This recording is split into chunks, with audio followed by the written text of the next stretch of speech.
Hello everyone, ये है आज की सेकंड वीडियो। अगर आपने इससे पहले के वीडियो को चेकआउट नहीं किया है तो प्लीज पहले जाकर उसे चेकआउट कर लो एंड उसके बाद इस वीडियो को कंटिन्यू करना। शायद तभी आप लोगों को इस सीरीज में मजा आएगा। खैर, अब चलो बिना ज्यादा देरी करे अपने नेक्स्ट वाले एपिसोड को स्टार्ट कर लेते हैं।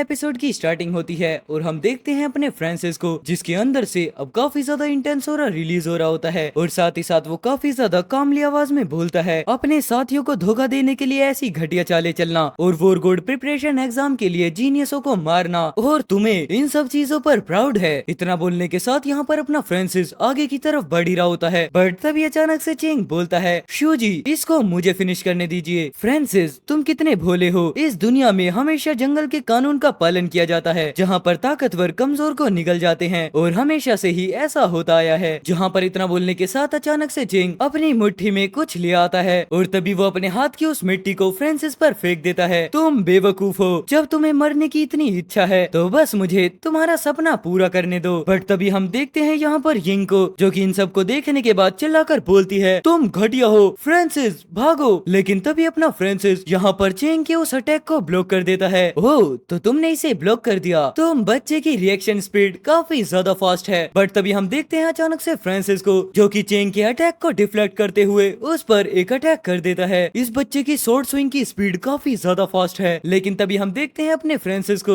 जहाँ पर अपना फ्रांसिस बोलता है, तुम थोड़े से लकी हो। जितना बोलने के साथ फ्रांसिस अपनी शार्पनेस को एक्टिवेट कर देता है और सिस्टम भी शार्पनेस को एक्टिवेट कर देता है। तुम वो हो जो कि शार्पनेस स्किल को एक्टिवेट होते हुए देख रहे हो। बट तभी हम देखते हैं चैंग को, जिसका शरीर अब पूरे तरीके से कांपने लगता है और सही टाइम देखते हुए चैंग भी पीछे की तरफ भागते हुए बोलता है, मैं भूल गया था इस बच्चे का वेपन ए रैंक का स्टारफुल एंड मैस्टिफ वेपन है। मैं लापरवाह हो गया था। जूजी, मेरे साथ मिलकर लड़ो और इस बच्चे को यहीं पर मिलकर खत्म करते हैं, जिसके बाद मैं तुम्हें इस स्वॉर्ड को लेने दूंगा और बाकी की बची हुई चीजें हम आपस में बांट लेंगे। जितना सुनने के बाद फिर यहाँ पर शूजी आगे बढ़कर बोलता है, फ्रांसिस तुम बस एक नो वॉइस वॉरलॉर्ड हो, तो ये बिल्कुल भी मत सोचना कि तुम एक ए रैंक के मैस्टिफ वेपन की स्पीड से हम दोनों इंटरमीडिएट वॉरलॉर्ड को हरा सकते हो। मैं तुम्हें भागने का एक मौका दूंगा। वो ए रैंक का मैस्टिफ वेपन तुम यहीं पर छोड़ दो, उसके बाद मैं तुम्हें यहाँ से जाने दूंगा। लेकिन साथ ही साथ हम देखते हैं यहाँ पर चेंग को, जो कि शूजी के पीछे खड़े होने के बाद भी काफी ज्यादा कांप रहा होता है। लेकिन तभी उसके जवाब में अपना फ्रांसिस बोलता है, शूजी क्या तुम्हें लगता है कि मैं तुम्हारे इस झूठ पर विश्वास कर लूंगा? तुम बस मुझसे ए रैंक का मैस्टिक वेपन रखवाना चाहते हो और उसके बाद फिर तुम मुझे मार डालोगे। बट तभी हम देखते हैं यहाँ पर शूजी को, जो कि अब काफी ज्यादा गुस्से में आकर बोलता है, अगर तुम मेरी नहीं सुन रहे हो तो तुम्हें इसके बजाय मरना होगा। मैं अब तुम्हें एक नो वॉइस वॉरलॉर्ड के बीच का और साथ ही साथ एक इंटरमीडिएट वॉरलॉर्ड के बीच का फर्क समझाने वाला हूँ। जहाँ पर इतना बोलते हुए शूजी फ्रांसिस पर अटैक करने के लिए अपने वेपन को आगे की तरफ पुश कर देता है, जिसके अंदर से अब इंटेंस और रिलीज होना स्टार्ट हो जाता है और उसी के जस्ट सामने खड़ा होता है अपना फ्रांसिस। बास्टर्ड, जो तुमने मुझे यहाँ पर इंजर्ड किया था, अब मैं उसकी पेमेंट लूंगा। जब तुम्हारे खिलाफ दो अमेजिंग इंटरमीडिएट वॉरलॉर्ड्स हो तो मैं देखना चाहता हूँ कि आखिरकार तुम कैसे मरते हो। इतना बोलते हुए यहाँ पर चैंग भी फ्रांसिस पर एरोस थ्रो कर देता है, लेकिन वही सामने खड़ा हुआ अपना फ्रांसिस अभी भी कामली लुक में बोलता है, ओ एक इंटरमीडिएट वॉरलॉर्ड की स्ट्रेंथ। और इतना बोलने के साथ ही हमें यहाँ पर अपने फ्रांसिस की स्वॉर्ड दिखाई जाती है, जिसके तुरंत बाद पलक झपकते ही फ्रांसिस चेंग के बिल्कुल पास पहुंच जाता है और साथ ही साथ उस पर अटैक भी कर देता है और वो अपनी फिस्ट को शूजी के फेस पर भी मार देता है। जिसके बाद चिल्लाते हुए चेंग बोलता है, मेरे हाथ मेरे हाथ। जहाँ पर इस कंडीशन में चेंग को देखने के बाद शूजी बोलता है, उसने सिर्फ एक स्वॉर्ड के वार से ही चेंग शाओ के हाथ को इतने आसानी से काट दिया। अगर वो ए रैंक का मैस्टिफ वेपन मेरे हाथ लग जाता है तो मेरी स्ट्रेंथ काफी ज्यादा इंक्रीज हो जाएगी। मुझे अब जल्दी से जल्दी उस बच्चे को मारना है और उस मैस्टिक वेपन को खुद के लिए लेना है। लेकिन तभी हम देखते हैं फ्रांसिस को, जो कि सामने खड़े होकर बोलता है, मैंने सोचा था मर्सनरी ट्रेनिंग कैंप काफी ज्यादा कूल प्लेस होगी, कि जहाँ पर मैं अपने ट्रेनिंग के समय का आनंद लूंगा और उन सभी टेरेबल चीजों को बिल्कुल भूल जाऊंगा जो मेरे साथ हुई थी। लेकिन मैंने कभी भी नहीं सोचा था। जहाँ पर इतना बोलने के साथ फ्रांसिस वापस से पास्ट मेमोरी को याद करने लगता है। योन सेजिन ने भी फ्रांसिस पर पिछली बार अटैक किया था, लेकिन अब यहाँ पर फ्रांसिस खड़े होकर बोलता है, जहाँ पर लोग हैं वहाँ पर हमेशा से ही कॉन्फ्लिक्ट होता रहेगा। मैं काफी ज्यादा भोला था। तुम दोनों बेवकूफों को मैंने गर्व महसूस कराया है, तो जिस वजह से अब तुम दोनों बास्टर्ड का नसीब मौत के सिवाय कुछ भी नहीं है। और तभी हम देखते हैं चेंग को, जो कि अपने कटे हुए हाथ को पकड़ते हुए बोलता है, शूजी मुझे बचाओ। और उसके जस्ट सामने खड़ा होता है अपना फ्रांसिस। चेंग शाओ, तुम चिल्ला क्यों रहे हो? एक ए रैंक के मैस्टिफ मैस्टिव वेपन की सोर्ड को कम आंकना तुम्हारी खुद की गलती थी, इसी वजह से तुम इंजर्ड हो। खड़े हो जाओ, अब हम साथ मिलकर लड़ेंगे और इस बास्टर्ड को मार डालेंगे। और अब यहाँ पर इतनी मोटिवेशनल स्पीच सुनने के बाद बेचारा चैंग वापस से एक हाथ के साथ खड़े हो जाता है। तुम सही कह रहे हो जूजी, उसको अंडर एस्टिमेट करना ये मेरी खुद की गलती थी। इस बार मैं अपनी पूरी स्ट्रेंथ के साथ उसे मार डालूंगा और उसके बाद जैसे ही मैं इस बास्टर्ड को मार दूंगा, मैं इसे काफी सारे छोटे छोटे टुकड़ों में काट कर कुत्तों को खिला दूंगा। जहाँ पर इतना बोलने के साथ ही दोनों के दोनों फ्रांसिस पर अटैक करने के लिए आगे बढ़ जाते हैं और उसके बाद चैंग अपने स्पेयर को फ्रांसिस की तरफ थ्रो कर देता है। चलो देखते हैं तुम मेरे इस स्पेयर किलिंग मूव को रोक पाते हो या फिर नहीं। जहाँ पर इतना होने के साथ ही शूजी भी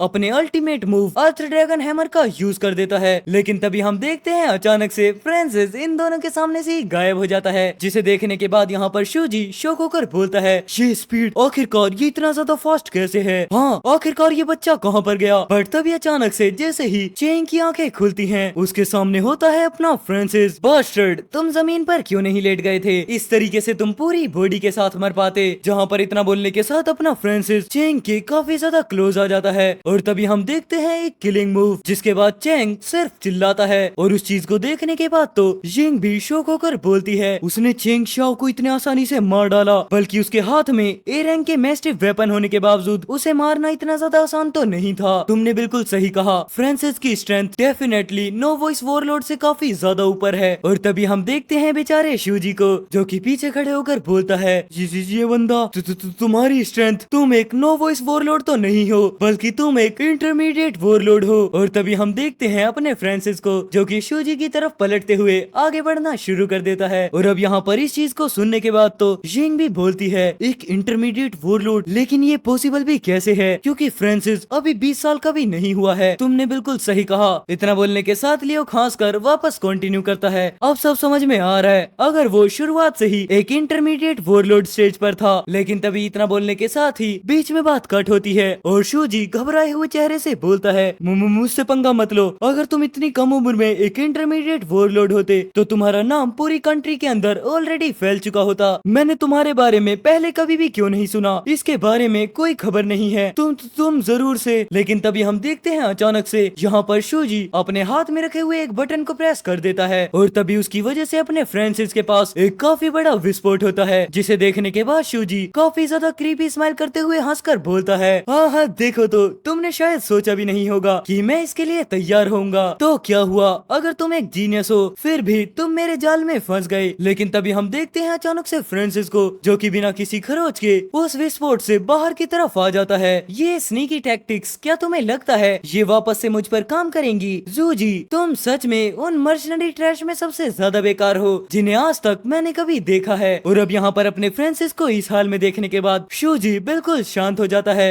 ये बास्टर्ड की स्ट्रेंथ तो बिल्कुल सच में सरप्राइजिंग है। अगर अब ऐसी ही बात है तो मुझे अपनी पूरी स्ट्रेंथ का यूज कर इसे मारना ही होगा। भले ही मैं एक इंटरमीडिएट वॉरलॉर्ड हूँ, लेकिन मैं 1 साल से ज्यादा समय से ब्रिगेडियर वॉरलॉर्ड रैंक पर हूँ। मैं उस स्टूपिड कचरे से नहीं मर सकता। और अब मैं यहाँ पर अपने इंटरमीडिएट वॉरलॉर्ड के पीक स्ट्रेंथ का विटनेस तुम्हें ही बनाने वाला हूँ। बच्चे, अब क्या तुम मेरे इस वार को अपने ए रैंक के मैस्टिव वेपन के बिना ब्लॉक करने की हिम्मत करते हो? जहाँ पर इतना बोलने के साथ शूजी फ्रांसिस की तरफ अपने इंटेंस ऑरा को रिलीज करते हुए आगे बढ़ जाता है और उसी के साथ साथ फिर वो बोलता है, ये बच्चा बी रैंक के मॉन्स्टर किंग से लड़ा है और चेंगशियो से भी, तो शायद से अब ये कमजोर पड़ गया होगा। आजकल के जितने भी यंगर्स होते हैं वो सभी काफी ज्यादा एरोगेंट और प्राइडफुल होते हैं, और अगर अब यहाँ पर इसने बिना वेपन के इस वार का सीधा सामना किया तो ये पक्का से क्रश हो जाएगा। जितना बोलने के साथ यहाँ पर शूजी फ्रांसिस पर अटैक कर देता है, लेकिन साथ ही फिर वो बोलता है क्या, और तभी हम देखते हैं फ्रांसिस को, जिसने अपने एक हाथ से ही शूजी के उस अटैक को ब्लॉक कर लिया होता है। लीडर शूजी, आपको ऐसा क्या लगा जो आपने कुछ ऐसा सोच लिया कि जो मेरी स्ट्रेंथ है वो मेरी ए रैंक के मैस्टिव वेपन पर टिकी हुई है? और एंड वेल, इतना बोलने के साथ ही यहाँ पर ये वाला एपिसोड खत्म हो जाता है। आई होप आपने एपिसोड को एंजॉय किया होगा। अगर एपिसोड को एंजॉय किया है तो प्लीज वीडियो को लाइक कर देना, चैनल पर नए हो तो चैनल को सब्सक्राइब कर देना। चलो मैं मिलता हूँ आपसे कल एक और नए एपिसोड के साथ, तब तक के लिए टेक केयर, गुड बाय एंड जय श्री राम सभी भाइयों को।